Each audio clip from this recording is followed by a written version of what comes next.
첫 카지노에서 2억을 딴 후 망가진 삶.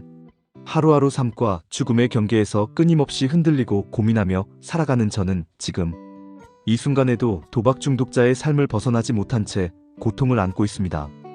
이 자리에 함께 오신 분들, 여러분도 다들 인생의 어느 지점에서는 남부럽지 않은 좋았던 한때를 경험하신 적 있겠지요. 그때는 모든 게 빛나 보였을 것이고 손에 잡히는 것이 다 내 것 같았을 것입니다. 저 역시 그렇습니다. 하지만 지금은 후회하고 또 후회하는 나날 뿐입니다. 혼자의 힘으로 어떻게든 숙노라도 해보려 발버둥 쳤습니다. 그러나 그것마저 제 뜻대로 되지 않았습니다. 세상은 제게 냉정했고 현실은 생각보다 훨씬 더 단단하고 차갑게 다가왔습니다. 요즘은 노가다도 4대 보험 가입이 필수라 하더군요. 물론 아닌 곳도 간혹 있지만 소득세 3.3% 원천 징수는 다 하더군요. 중국집 배달부 자리도 예전처럼 쉽게 할 수 있는 게 아니었습니다. 지금은 4대 보험 가입과 소득 신고를 안 하면 일 자체를 시켜주지 않더군요. 그런데 저는 금융권 채무가 무려 2억 원이나 되고 국세 체납이 8천만 원이나 있습니다. 이런 상황에서 소득을 신고하는 순간 급여 압류가 바로 들어오기 때문에 정상적인 일은 할 수가 없습니다. 4대 보험 역시 기체납이 되어 있어 새로 가입을 하면 기존 미납금 납부나 압류가 바로 따라온다고 하니 어디서부터 손을 대야 할지도 모르겠습니다. 결국 제가 할 수 있는 일이라곤 새벽 인력 시장에 나가 하루 일당을 받는 일뿐입니다. 하지만 그것조차도 일정한 거주지가 없다 보니 쉽지가 않습니다. 어떤 사람들은 제게 의지가 부족하다고 말합니다. 하지만 저는 단호히 말할 수 있습니다. 바닥으로 추락한 삶 앞에서 의지라는 단어 하나만으로 버티기란 결코 쉽지 않습니다. 세상은 생각보다 훨씬 더 녹록지 않다는 걸 저는 뼈저리게 깨닫고 있습니다. 얼마 전에도 저는 건물 옥상에 올라갔습니다. 시멘트 바닥에서 올라오는 서늘한 기운, 바람에 흩날리는 제 머리칼, 멀리서 깜빡이는 도시의 불빛과 차들의 경적 소리, 그 아래로 끝없이 펼쳐진 어둠을 내려다보며 그 깊은 아래로 떨어지고 싶은 충동과 싸워야 했습니다. 그렇게 한참을 서 있다가 겨우 발걸음을 돌려 내려왔습니다. 5해 동안 이어온 가출 생활을 접고 이제라도 가족 곁으로 돌아가 일용직이라도 하며 살고 싶다는 작은 희망을 품었지만 수소문 끝에 연락을 드린 부모님은 냉정했습니다. 이번 생에는 다시 만나지 말자. 다음 생에 잘 살아보자. 그렇게 말하며 이번 생에서는 다시는 만나지 말자고 하셨습니다. 형 역시 형수와 조카들 눈치 때문에 저를 재워줄 수조차 없다고 했습니다.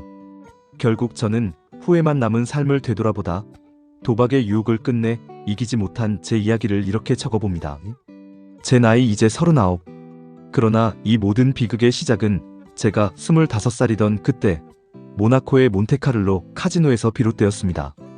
때는 2005년 여름 군 제대를 마친 뒤 대학생이 되어 처음으로 여름방학을 맞이했을 때였습니다. 저는 큰 결심을 하고 유럽 배낭여행에 나섰습니다. 그때는 온갖 여행 잡지와 인터넷 커뮤니티가 쏟아져 나오던 시기였고 수많은 사람들이 추천하는 핫플레이스와 머스트시 플레이스들이 있었지만 제게는 단 하나의 목적지가 있었습니다. 바로 모나코에 위치한 몬테카를로 카지노. 그곳은 단순한 여행지가 아니라 꼭 한 번은 발을 들여야 할 신비롭고도 위험한 성지처럼 제 머릿속에 자리 잡고 있었습니다. 여행의 출발지는 암스테르담이었습니다. 거기서부터 베를린, 뮌헨, 프라하, 로마, 베네치아, 인터라켄, 취리히를 거쳐 마침내 니스에 도착했습니다. 니스에서 조금만 더 가면 모나코, 그리고 제 목표였던 몬테카를로 카지노가 있었습니다. 여름철이라 더운 날씨였지만 그곳은 복장 규정이 엄격했습니다. 반바지와 슬리퍼 차림은 입장 자체가 거절된다고 했기에 저는 긴 바지와 셔츠를 차려입고 두근거리는 심장으로 카지노의 문을 열었습니다. 그때 제가 준비한 시드머니는 고작 300유로. 하지만 저는 이미 대학 시절 친구들과 어울려 카드게임을 하며 룰렛과 블랙잭, 홀덤의 기본 규칙과 베이직 스트래티지 정도는 알고 있었습니다. 그래서 스스로 다짐했죠. 레드와 블랙, 홀과 짝만 하자. 절대 무리하지 말자. 그렇게 룰렛 테이블에 앉았습니다. 그러나 세상은 제게 초심자의 행운 따위는 베풀지 않았습니다. 불과 30분도 채 지나지 않아 300유로는 쿼터 칩 하나, 그러니까 25유로짜리 칩 하나만 남기고 전부 사라져버렸습니다. 낮 시간이라 카지노에는 사람이 많지 않았습니다. 제가 의기소침하게 앉아있는 모습이 안쓰러워 보였던 걸까요? 옆에서 구경하던 덩치 큰 프랑스 백인 영감님이 다가와 더듬거리는 영어로 말을 걸었습니다. 그러더니 주머니에서 돈을 꺼내는데 제가 알고 있던 지폐 크기가 아니었습니다. 유로화였는데 무려 500유로짜리 지폐였습니다. 그는 대충 주머니에서 잡히는 대로 꺼내더니 1만 유로 정도를 바꿨습니다. 그리고는 제게 100유로짜리 칩 하나를 건네며 말했습니다. 7번의 기회를 줄 테니 한 번 후에 걸어봐. 따면 내가 준 돈의 2배를 돌려줘.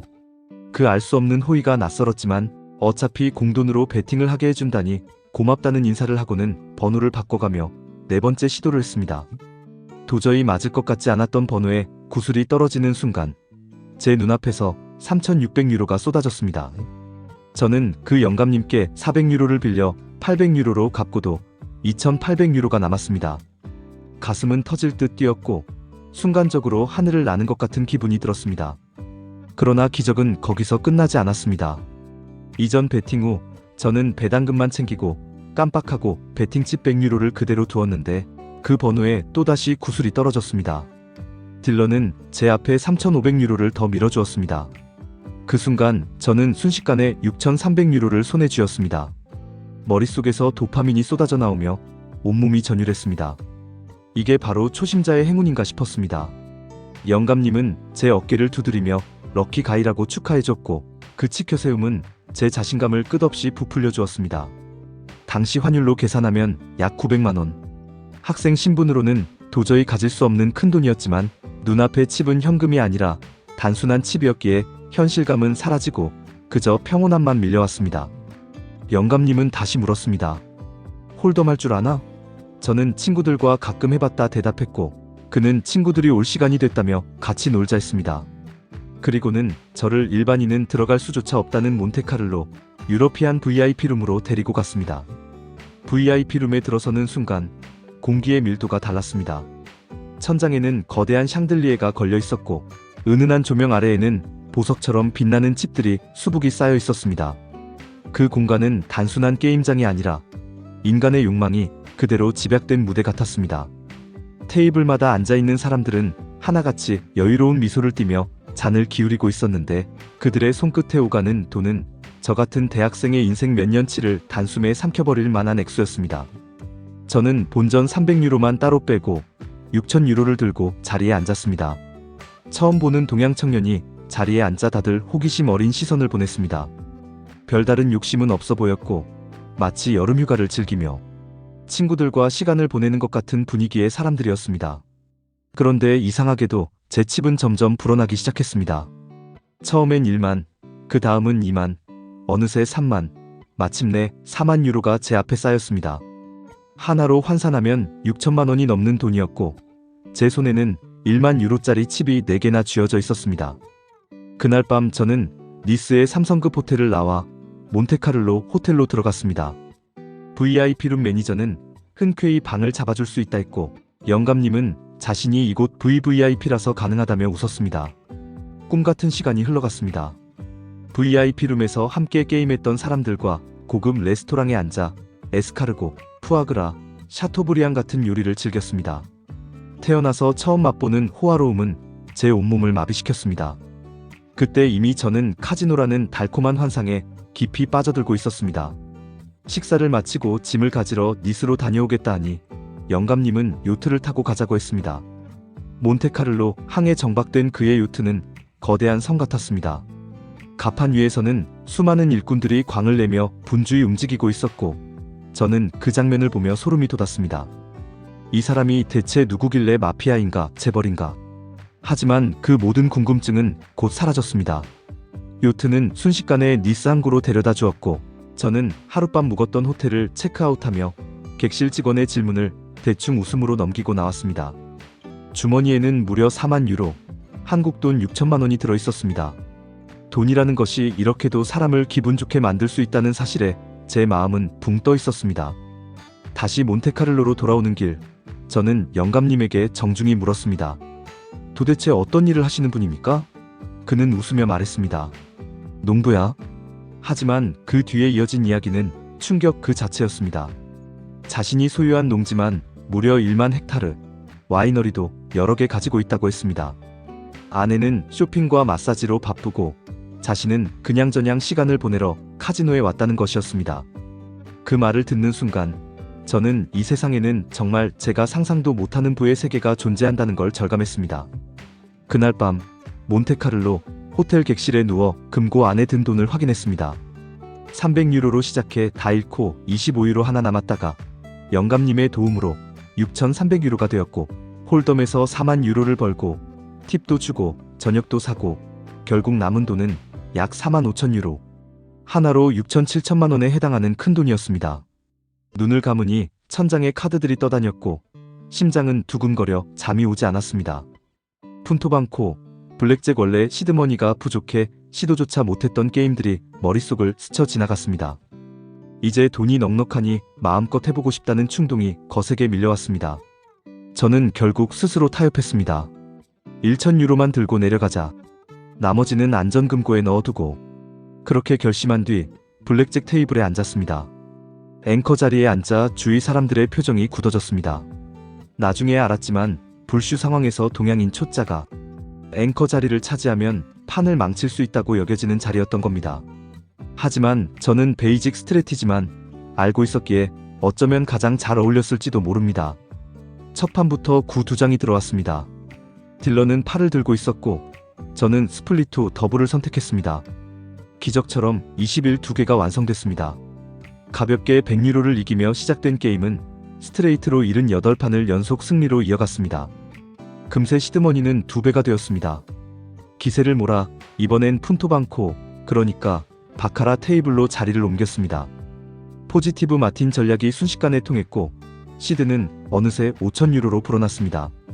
도박이 이렇게 쉽나? 싶을 정도였습니다. 그만두려 했지만 카지노의 유혹은 저를 놓아주지 않았습니다. 룰렛 테이블에 잠시 들렀다가 3,000유로를 더 따냈고 다시 바카라 하이리밋 테이블에 앉아 500에서 시작해 1,000, 2,000으로 올리며 파죽지세로 열쇠줄을 탔습니다. 결과는 놀라웠습니다. 8,000유로가 3만 유로로 불어나더니 총합은 7만 유로, 하나로 무려 1억 원이 넘어갔습니다. 사람들은 환호했고 핏보스마저 박수를 치며 절대줄을 꺾지 말라고 경고했습니다. 그러나 도박꾼의 마음은 늘 그렇습니다. 귀신이라도 붙은 듯 갑자기 플레이어 쪽이 강하게 끌렸습니다. 어쩌면 이미 그만 틀리고 일어서고 싶다는 무의식의 신호였는지도 모릅니다. 저는 1만 유로를 플레이어에 걸었고 결과는 플레이어 승. 웃으며 일어나려는 순간 다시 욕심이 올라왔습니다. 1만을 또 그 다음엔 2만까지. 순식간에 총 12만 유로를 손에 쥐었습니다. 그날 밤 저는 인간의 한계를 시험하는 듯한 짜릿한 도박의 세계에 깊이 빠져들었습니다. 그리고 그 순간부터 제 인생은 돌이킬 수 없는 길 위에 올라서고 말았습니다. 카지노에서 12만 유로까지 불어난 순간 사람들은 환호했고 핏보스마저 제 어깨를 두드리며 박수를 치고 있었습니다. 절대줄을 꺾지 말라고 했습니다. 그때가 바로 멈췄어야 하는 순간이었겠죠. 하지만 도박꾼의 마음이란 늘 그렇습니다. 귀신의 씨인 듯 이상하게 플레이어 쪽이 저를 강하게 끌어당겼습니다. 지금 그만 틀리고 일어서고 싶다는 무의식의 소리가 들리기도 했지만 제 손은 이미 칩을 플레이어 쪽에 밀어넣고 있었습니다. 플레이어의 1만 유로. 딜러가 카드를 열었습니다. 뱅커는 4, 플레이어는 5. 주위에서 웅성거림이 시작됐습니다. 설마 플레이어가 이기는 건가? 모두가 긴장하는 사이 플레이어가 6을 받아 합이 1이 됐습니다. 저는 속으로 여기까지인가 보다라며 딜러에게 100유로 팁을 쥐어주었습니다. 금발의 아름다운 딜러가 활짝 웃으며 고맙다 했습니다. 그러고는 마지막 카드를 천천히 뒤집었습니다. 결과는 놀라웠습니다. 뱅커의 6이 또 떨어져 합이 0이 됐고 플레이어는 합이 2가 되며 승리했습니다. 순식간에 돈은 13만 유로에 가까워졌습니다. 저는 의자에 털썩 주저앉아 피식 웃었습니다. 사람들은 환호했고 저는 얼떨떨한 기분으로 칩을 정리해 컬러 체인지 요청을 했습니다. 10만 유로짜리 칩 하나와 몇 개의 작은 칩을 받아들고 자리에 일어서려는데 핏보스가 갑자기 무전기를 잡고 누군가를 불렀습니다. 곧장 낮에 만났던 그 농부 아저씨 담당 카지노 매니저가 나타났습니다. 그녀는 저를 보더니 반갑게 웃으며 다가왔습니다. 얼마나 땄죠? 제가 대충 10만 유로쯤 땄다고 하자 그녀의 얼굴은 잠시 진지해졌습니다. 그러더니 저를 라운지로 데려가 칵테일 한잔하자고 했습니다. 그녀는 자기가 할 일은 이곳에서 큰돈을 딴 손님이 머무르며 계속 게임을 하도록 관리하는 것인데, 저는 이미 호텔에 묵고 있으니 자기 역할은 다 했다고 말했습니다. 칵테일이 들어가자 조금 전에 긴장도 풀렸습니다. 그녀는 제 이름을 부르며 진지하게 말했습니다. 제이슨, 넌 오늘 나랑 밤새도록 술을 마실 거야. 취해서 몸을 못 가눌 만큼. 그리고 룸으로 올라가서 푹 자도록 해. 내일 아침 10시에 내가 모닝콜을 해줄 테니 짐을 챙겨서 체크아웃해. 바르셀로나로 바로 갈 수 있도록 리무진도 준비해 둘 거야. 넌 오늘 큰 행운을 만났고 그 뒤에는 분명 악마가 따라올 거야. 뒤도 돌아보지 말고 떠나야 해. 그녀는 라운지 저편에 보이는 카지노 정문을 가리켰습니다. 저건 지옥의 문이야. 난 지금 너에게 탈출할 기회를 주는 거야. 저는 혼란스러웠습니다. 왜 카지노 매니저가 손님을 보내라고 하지? 내게서 뭔가 바라는 게 있나? 하지만 그녀의 눈빛은 진심이었습니다. 그녀는 이어서 말했습니다. 오늘 널 봤어. 긴장한 얼굴로 카지노에 들어오는 걸. 처음 온 티가 역력했어. 돈을 잃고 낙담한 네 표정을 보며 난 속으로 생각했지. 신이 이 아이에게 축복을 내리셨구나. 저는 이해할 수 없어 물었습니다. 아니, 돈을 잃었는데 축복이라고요? 저주 아닌가요? 그녀는 고개를 저으며 말했습니다. 아니야. 카지노에 처음 온 사람이 돈을 잃는 건 축복이자 행운이야. 호기심에 왔다가 일주일치 주급을 날린다면 다시는 오지 않을 테니까. 갬블의 세계에 빠지지 않는 축복이지. 그녀의 말이 머릿속에 맴돌았습니다. 하지만 제 안에는 아직 떠나기엔 아쉽다는 욕심이 남아있었습니다. 지금 생각해보면 그녀는 정말 천사였습니다. 도박의 늪에 걸어 들어가는 저를 마지막으로 구해주려던. 우리는 술을 마셨습니다. 칵테일에서 시작해 데킬라, 파카디까지. 몸이 타들어가듯 취했지만 그녀는 끝내 저를 룸으로 올려보냈습니다. 아쉬움도 있었지만 곧 골아떨어졌습니다. 정확히 아침 10시 전화벨이 울렸습니다. 제이선, It's time to go. 그녀의 목소리가 들리자 정신이 번쩍 들었습니다. 금고를 열어 돈을 확인하니 500유로, 지폐 뭉치와 13만 유로, 한국 돈으로 2억 가까운 돈이 있었습니다. 그래, 그녀 말대로 지금 떠나는 게 맞아. 이 돈이면 뭐든 할 수 있어. 그렇게 스스로를 다독였습니다. 주디는 끝까지 저를 챙겨줬습니다. 짐을 들어줄 도어맨과 함께 와서 리무진을 타게 해줬습니다. 저는 마지막으로 그녀에게 이름과 연락처를 물었습니다. 그녀는 웃으며 명함을 건네며 말했습니다. 내 이름은 주디엘. 그냥 주디라고 불러. 그 이름마저 천사 같았습니다.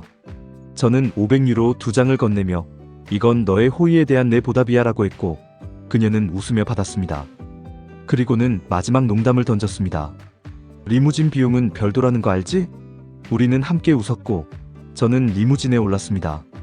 하지만 그게 끝이 아니었습니다. 바르셀로나로 향하던 리무진 안에서 기사에게 물었습니다. 바르셀로나까지 얼마나 걸리죠? 7시간 정도 됩니다. 그 순간 정신이 확 들었습니다. 원래는 비행기나 기차로 이동하려 했는데 리무진으로 7시간이라니 너무 힘들 것 같았습니다.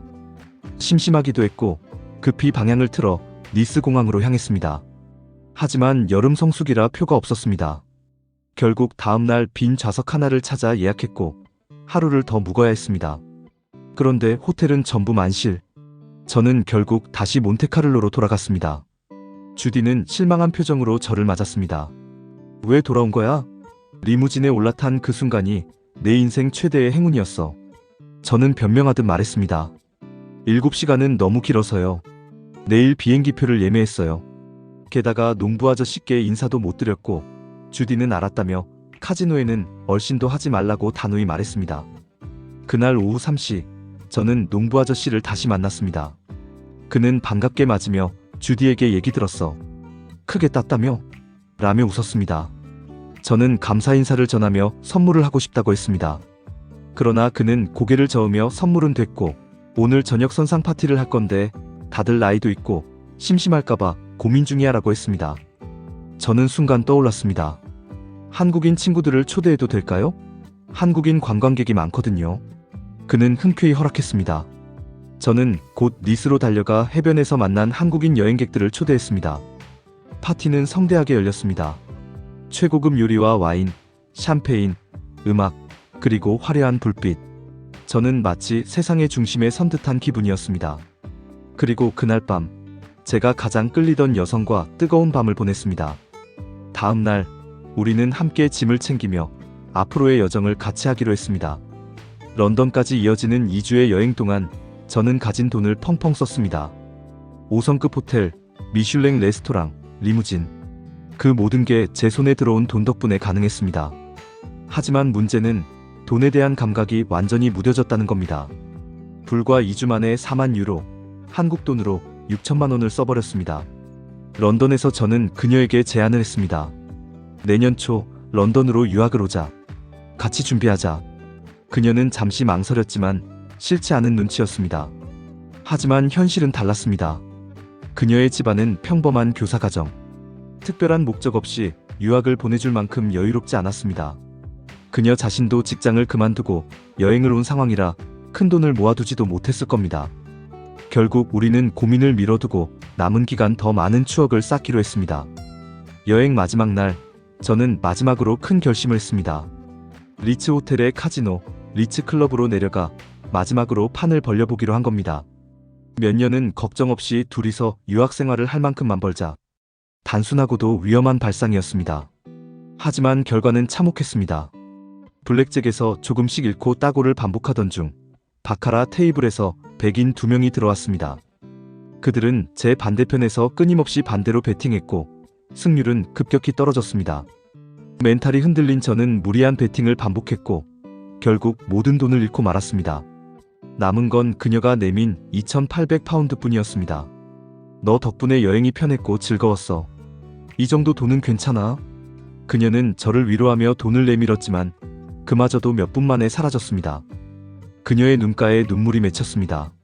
저는 무너져 내렸고 그녀는 제 등을 토닥이며 말했습니다. 괜찮아. 다 꿈이었다고 생각하자.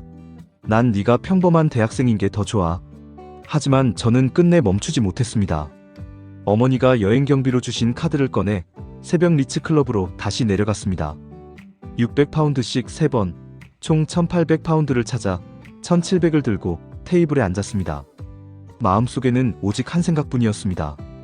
딱 3판만 그녀가 내밀었던 2,800파운드만큼이라도 찾아주자.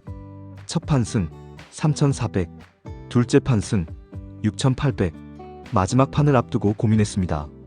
2,800만 떼어놓을까? 아니면 올인할까? 결국 선택은 올인. 6,800을 뱅커에 밀어넣었습니다. 플레이어 내추럴 9, 뱅커 첫 장 1. 절망이 몰려왔습니다. 그러나 기적처럼 두 번째 카드는 8 합이 9, 타이. 10초 사이 지옥과 천국을 오간 저는 6,800을 챙겨 룸으로 돌아와 그녀 가방에 3,000을 넣어주고 나머지는 제 가방에 넣었습니다. 아침에 그녀는 묻습니다. 이게 무슨 돈이야? 또 카지노에 갔어? 저는 자랑스럽게 말했습니다. 응, 다 복구하고 조금 따왔어. 그러나 그녀는 기뻐하기는커녕 슬픈 표정으로 말했습니다. 난 차라리 네가 다 잃어서 좋았어. 이제 도박 안 할 것 같았거든. 넌 도박할 때 내 표정이 어떤지 모르지? 난 노름꾼이랑은 사귀고 싶지 않아. 저는 할 말을 잃었습니다. 그녀는 돈이 아니라 저라는 사람을 좋아했고 평범한 대학생이길 바랐습니다. 결국 비행기 안에서 11시간 동안 그녀는 제 손을 꼭 잡아줬습니다. 인천에 도착하며 마지막으로 말했습니다. 도박을 여행 중 한 번의 일탈로 여기고 그만했으면 좋겠어. 난 내 남자가 도박 중독자가 되는 건 보고 싶지 않아.